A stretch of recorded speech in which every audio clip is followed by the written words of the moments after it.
In all the dealings of God with his people there is, mingled with his love and mercy, the most striking evidence of his strict and impartial justice.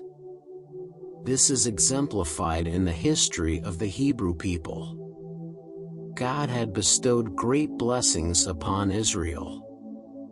His loving kindness toward them is touchingly portrayed, as an eagle stirreth up her nest, fluttereth over her young, spreadeth abroad her wings, taketh them, beareth them on her wings, so the Lord alone did lead him. And yet what swift and severe retribution was visited upon them for their transgressions. The infinite love of God has been manifested in the gift of his only begotten Son to redeem a lost race. Christ came to the earth to reveal to men the character of his Father, and his life was filled with deeds of divine tenderness and compassion. And yet Christ himself declares, "Till heaven and earth pass, one jot or one tittle shall in no wise pass from the law." Matthew 5 verse 18.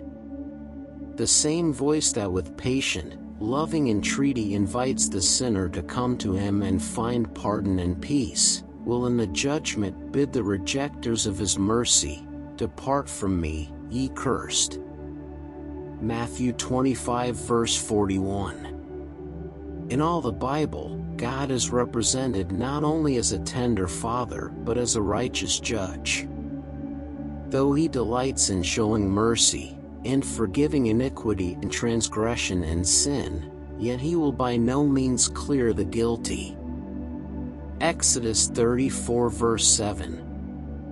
The great ruler of nations had declared that Moses was not to lead the congregation of Israel into the goodly land, and the earnest pleading of God's servant could not secure a reversing of his sentence. He knew that he must die. Yet he had not for a moment faltered in his care for Israel. He had faithfully sought to prepare the congregation to enter upon the promised inheritance. At the divine command, Moses and Joshua repaired to the tabernacle, while the pillar of cloud came and stood over the door. Here the people were solemnly committed to the charge of Joshua. The work of Moses as leader of Israel was ended.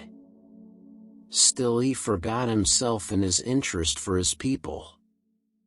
In the presence of the assembled multitude, Moses, in the name of God, addressed to his successor these words of holy cheer: "Be strong and of a good courage, for thou shalt bring the children of Israel into the land which I swear unto them, and I will be with thee." He then turned to the elders and officers of the people, giving them a solemn charge to obey faithfully the instructions he had communicated to them from God.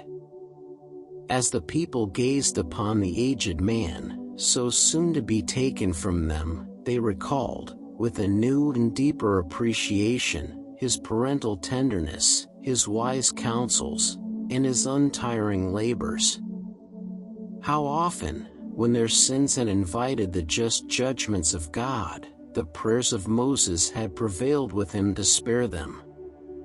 Their grief was heightened by remorse.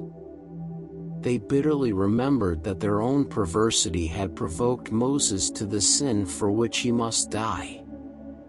The removal of their beloved leader would be a far stronger rebuke to Israel than any which they could have received had his life and mission been continued. God would lead them to feel that they were not to make the life of their future leader as trying as they had made that of Moses. God speaks to his people in blessings bestowed, and when these are not appreciated, he speaks to them in blessings removed, that they may be led to see their sins, and return to him with all the heart. That very day there came to Moses the command, "Get thee up, unto Mount Nebo, and behold the land of Canaan, which I give unto the children of Israel for a possession, and die in the mount whither thou goest up, and be gathered unto thy people." Moses had often left the camp, in obedience to the divine summons, to commune with God, but he was now to depart on a new and mysterious errand. He must go forth to resign his life into the hands of his Creator. Moses knew that he was to die alone. No earthly friend would be permitted to minister to him in his last hours. There was a mystery and awfulness about the scene before him, from which his heart shrank. The severest trial was his separation from the people of his care and love, the people with whom his interest and his life had so long been united. But he had learned to trust in God, and with unquestioning faith he committed himself and his people to his love and mercy. For the last time Moses stood in the assembly of his people. Again the Spirit of God rested upon him, and in the most sublime and touching language he pronounced a blessing upon each of the tribes, closing with a benediction upon them all.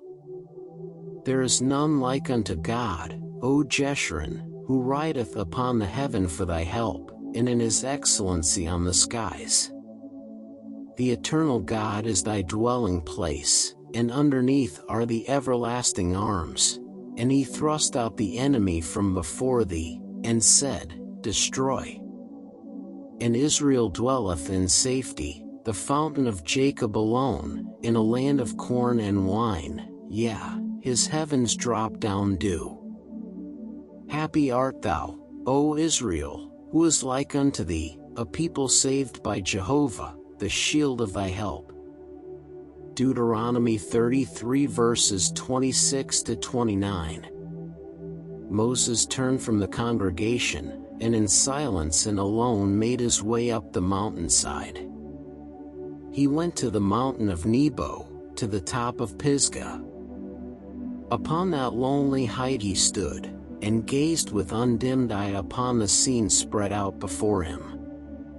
Far away to the west lay the blue waters of the great sea. In the north, Mount Hermon stood out against the sky. To the east was the tableland of Moab, and beyond lay Bashan, the scene of Israel's triumph, and away to the south stretched the desert of their long wanderings.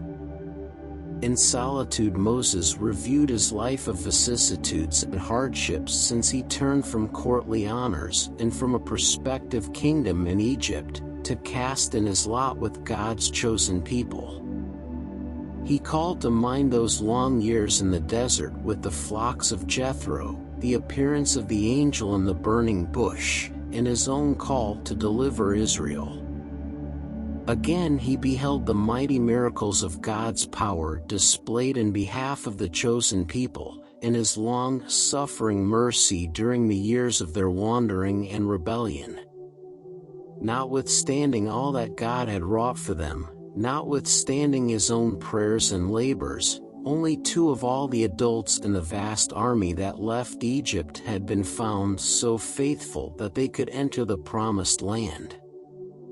As Moses reviewed the result of his labors, his life of trial and sacrifice seemed to have been almost in vain.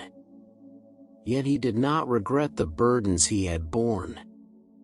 He knew that his mission and work were of God's own appointing. When first called to become the leader of Israel from bondage, he shrank from the responsibility, but since he had taken up the work he had not cast aside the burden.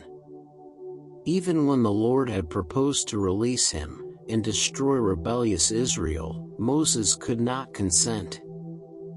Though his trials had been great, he had enjoyed special tokens of God's favor. He had obtained a rich experience during the sojourn in the wilderness, in witnessing the manifestations of God's power and glory, and in the communion of his love. He felt that he had made a wise decision in choosing to suffer affliction with the people of God, rather than to enjoy the pleasures of sin for a season. Don't miss next part. Thanks for watching.